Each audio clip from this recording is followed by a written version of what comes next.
What is this, the third time that the Orville has made me tear up towards the end of an episode? God damn it, this season has been really good. Hello, interwebs! I hope you're all doing well because I am here to review the penultimate episode of the Orville Season 3, this one titled Domino. And hot damn, I am shocked that this was the penultimate episode, because honestly, if you came out and told me that this was the final episode of the season, I would have been like, yeah, no, that makes sense. This felt like a true finale on every single level of all the storylines that we've been building up this season. And I have a theory about what next episode in the finale will actually be. We'll talk about that towards the end, but honestly, in terms of just the larger narrative that this season has told and everything that it's been building up towards, this was it. And it was really freaking glorious. I have a few nitpicks here and there, and this isn't my favorite episode of the season by far, but in terms of just like badass, amazing, like, oh my god, look at all this spectacle and like action and all these things going on, while also still bringing in excellent character beats, drawing storylines to a close, having also interesting ethical conundrums being brought up at the same time, like just all of it just came to a head to deliver an action-packed, I want to say finale, but it's not, so it just has me excited for next week. This is just a great episode. Let's get into it, because I again, as always, have a lot to talk about when it comes to the Orville, so let's start breaking it down. We start off the episode with a plot twist that I honestly should have seen coming, but did not expect at all, which was the Mocklins going to ally themselves with the Krill. I say that this should have been something that I saw coming because we had been sort of seeing this buildup of the Mocklins and the Krill as these antagonist forces, but I really didn't see them coming to align together, and I loved that this scene wasn't just played out as like, wahaha, now we work together, but you see Taylor rubbing up against the problems that the Mocklins brought even to the Union, namely their rampant sexism against women, and her being like, look, I'll work with you, but I will not give you my military establishment just because I'm a woman. This is going to have to work both ways. And I love her just sort of like putting them down. There was a little bit of this like, oh, you don't have the cunning of a woman, which I'm always sort of like, I always dislike that sort of idea of like placing womanhood as like cunning, because that also has its own ring of sexism too, but that fits in the mouth of this character. So I'm not saying like the show is bad for that. It fits this villainous character to be like, yeah, I'm a woman, but still have these sort of very traditionalist, even negative views of women, because her society is also very religious fundamentalist, very akin to like Christian fundamentalism that we've seen in previous seasons. So that quite obviously fit. This was a great twist.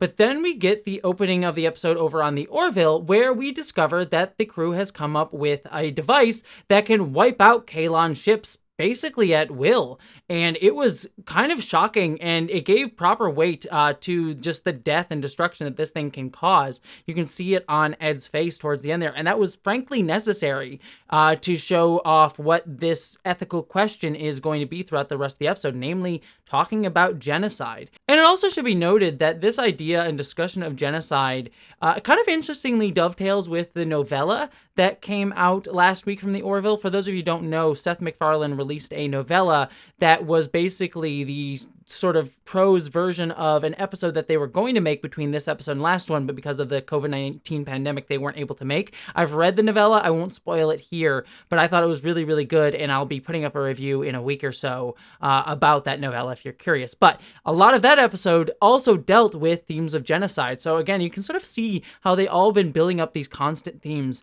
throughout the background of this season. So I thought that was just an interesting little connection there. But then this does bring us to the back to Earth with them debating whether or not they should use this weapon. And I really loved these scenes where we got to see people debating it. Ed initially talking with the Admiralty and with Kelly and everybody, kind of discussing like, look, this is a wildly destructive weapon. We need to make sure we use it properly. And we don't want to just like use it willy-nilly. And, you know, Ted Danson's character being like, yeah, I think this is the right thing to go, right way to go with. And just honestly, this the complicated questions that it brought up. up. But what I really liked was that while we got that scene, which was like the political ramifications of it, we have the military people sort of talking about it. We also got, while they're still military, our lower decks crew with John and Gordon and Burke discussing it as well, sort of like a layman's discussion with Burke being like, look, we should kill them all. Like they want to kill us, we're going to commit a genocide. And Johnny kind of rightfully putting Nir down, being like, look, are we doing it for revenge or to save ourselves? And honestly, even if it is decided that we should save ourselves, it deserves a minute of deliberation. And I thought John was absolutely right in putting Burke down there at that moment and just sort of saying like, look, Ensign, this is not okay the way you're speaking. And I thought that was just an excellent look at that. And I loved the solution that they came up with, being that the Union Council decided that they were going to use it like a deterrent. Kind of similar to World War II in the use of the nuclear bomb. But in that case, I think there's a distinct difference that I appreciate this show taking as opposed to World War II. Because in World War II, we're sort of taught in history class that the Japanese needed to be stopped this way. But honestly, there's questions of ethics of that too, because there was quite a possibility that we could have done it without the loss of life. And most specifically, the loss of civilian life, which is the even bigger ethical conundrum with that. Here with the Kaylons, though, we're given the impression, while there may be civilian Kaylons, we're kind of given the impression that every Kaylon is in on this, and they were a much more active threat to possibly genocide us back. So the sort of questions and the direct parallels to the nuclear bomb usage from World War II isn't one-to-one, and I think the straightforward use of it as a deterrent here is much more warranted. And frankly, works well. I love they go through and they just blow up a bunch of Kaylons saying like, look, every chance they give, it's like, we will stop this if you just let us stop this, but we have to do this. And I thought that they just gave them ample chance every single time. And then when they finally go down to the home planet, which was properly built up, they say like, look, we don't wish to enslave you. We want to have a quality of mercy here. We're not monsters. And the Kaylon not really believing them initially from that, but it does showcase the good intentions of the Union being like, look, we don't want to kill you. We're kind of forced to at this point, but we don't want to. Give us a reason not to. And they try to take it. Then we get a wonderful sequence with basically everyone on a little mini vacation. I'm not going to go through all of this beat by beat, but this was all really wonderful. Gordon singing some music, Topa and the kids with Isaac and the doctor also getting moments to like watch the Aurora Borealis. The Clyden and Bortus having a little bit of fun. Though I will say Clyden kind of being right back in with everybody rubs me a little bit the wrong way. I think that I would have wished the show would showcase Clyden having to work a little bit harder to earn everyone's respect at like a dinner party sort of situation. Like he took the first steps towards accountability by apologizing to Topa, but I don't think he's fully there for just the awfulness that he put Topa through, going all the way back to her birth. So I hope that storyline gets brought back up in future episodes and or seasons if they get more episodes, because right here I was just a little bit uncomfortable with Clyden sort of being right back in with the group in this episode. But then we get a lovely conversation between Ed and Burke that'll presage stuff that happens later on in the episode, with Ed being like, look, Burke, I really respect where you've come from. Like, I love that he doesn't shame Burke for how she felt. Like, he's called her out before, but he's just like, look, you've come a long way. And I think you've done a lot of hard work and a lot of self-analysis, and I honestly respect that. And I thought that was just a really wonderful scene and a mature scene. But then we get our big twist of the episode, where it turns out Admiral Ted Danson has betrayed the Union and given the weapon to the Mocklins and the Krill. And I will say, dude was just dumb. I understand why he did that, but not coming in with backup, I mean, of course you knew he was going to die. That was on his own damn self. Though sadly a waste of Ted Danson. I've always loved Ted Danson. Don't waste a Ted Danson. That's just sad. But the Orville crew gets sent out on the mission. They kind of figure out what is going on, and they figure out that the Mocklins and the Krill would take it to a Dr. Kulba, who is a weapons expert for the Mocklins. So they start to send everyone there to try to get the weapon back. I love the scene between Ed and the Kaylons as they sort of work out a plan, and the Kaylons like, look, you're incompetent. Like, this is the one weapon that you had. How could you not protect it? Oh, I'm sorry, our species might be genocided because you're incompetent assholes. I thought that was really good. He didn't go that far, obviously, but I like the subtle underlying of that. And I like that they eventually work together, and they have to bring Burke with them in order to try to rescue the weapon, sort of setting up the finale of this. And then we get, again, I'm not going to go through all of this beat by beat, but the huge battle was truly epic. Like, the budget for this, I'm just shocked they had the budget for this, because this was really epic. And some of it became a little bit of white noisy, like a lot of things going on and a lot of stuff, but they do a good job breaking up the action into distinct parts. I wasn't like super, like this wasn't the best battle of all times in terms of my emotional investment in it, because a lot of it was just people doing stuff, and you really know that like everything was more on Burke to get in and stop the core with everybody, with Isaac. But everyone else got some interesting stuff to do. I mean, like John and Gordon flying around trying to blow up stuff felt very Star Wars, A New Hope-y, and sort of everyone in orbit fighting things was also really, really cool. Again, I wish there had been a way to better tie them all together where there was like a domino effect of one influencing the other. But I did at least enjoy it on a visceral level. Like, it looked really, really good. So it was a good battle, not a great battle. Speaking of Kelly, Burke, and everyone, they infiltrate the base, and it kind of felt a little bit reminiscent of the Topa hallway fights that we got last episode with Kelly and Bortus trying to rescue her. So I wasn't super enthused with that either. But we did get a fight between Kelly and Taylor, which was kind of fun. It was a little bit like, hey, the girls could fight too. But there were a few barbs going back and forth, and I liked that Kelly actually lost and that she was actually saved by our security officer. So that was kind of nice. Again, it didn't knock my socks off, but I thought it was fine. Did reek a little bit of girls get it done moments, but otherwise I thought it was good overall. But then we get a really, really good moment where we get a contrast between Isaac and the rest of the Kalons and how Isaac is different, because we have Burke and Isaac and Kalon Prime getting to the weapon. And when some of them try to escape, Kalon Prime just straight up murders them. But when another one tries to leave, Isaac lets him go, showing that mercy and how Isaac has changed, beginning to influence Kalon Prime. But then ultimately at the end, what happens is Burke sacrifices herself to save the Kalons, and Kalon Prime being influenced by that because she was someone that hated Kalons but was willing to sacrifice herself for them. And it was honestly a really poignant moment. I was like, oh damn, Burke sacrificing herself.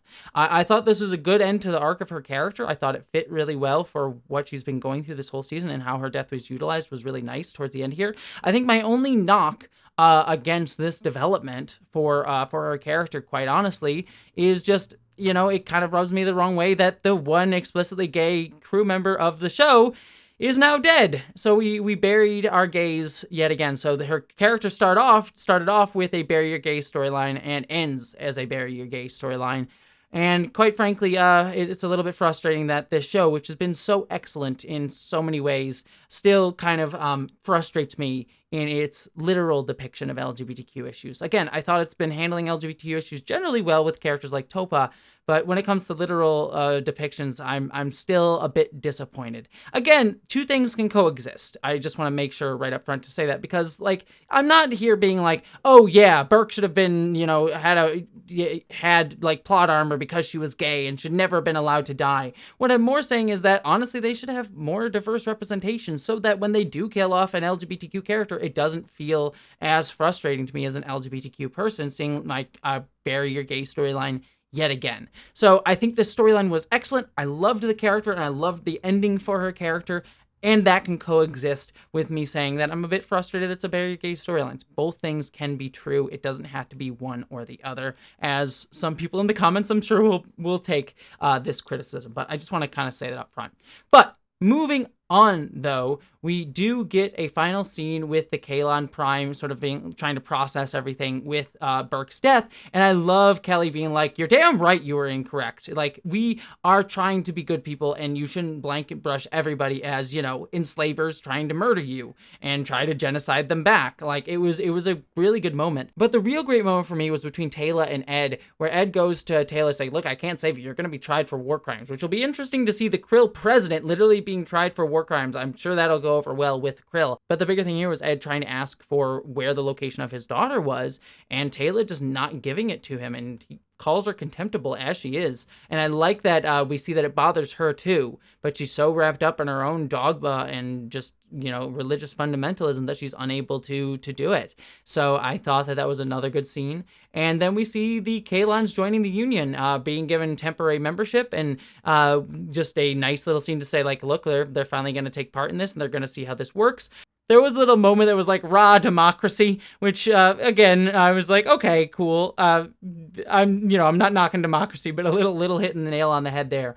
But the moment that really, really worked for me was Burke's funeral. I thought Ed's speech was really great, but Isaac's final words about her, where he just goes up and states facts about her, but facts that do have an emotional underpinning to them, I thought fit Isaac perfectly and was a really great ending, and brought back that theme from the title of Dominoes that was mentioned earlier, but how her sacrifice will domino effect throughout history because of what she inspired and what she brought together. I thought was a very sweet ending for her character. So yeah, a great episode. Again, not my favorite of the season, but a true fitting finale, which has me very excited for next season, and next episode, I should say. Hopefully this show gets another season. Hopefully they'll renew it. But beyond that, I am excited for the finale, and I am curious to see what it's going to be. My one guess is it might be those monster people from, I think, the second episode of this season. The people that could like transform folks from like the dark regions of space. That's my only guess as to the possible finale elements being set up here. But otherwise, I'm just curious to see what we're gonna get next episode. So that's where I'll leave it off here. This is a great episode of the show overall. Also, I do wish to say that if you are curious to see what my face is, because I have a new face after surgery, I'm actually going to be revealing my my new look, my new face over on my main channel post-surgery on Friday. So be looking for that video on Friday over on my main channel. But until then, don't forget to subscribe, and I will see you all next week for another episode of The Orville. But until then, I hope you all live long and prosper.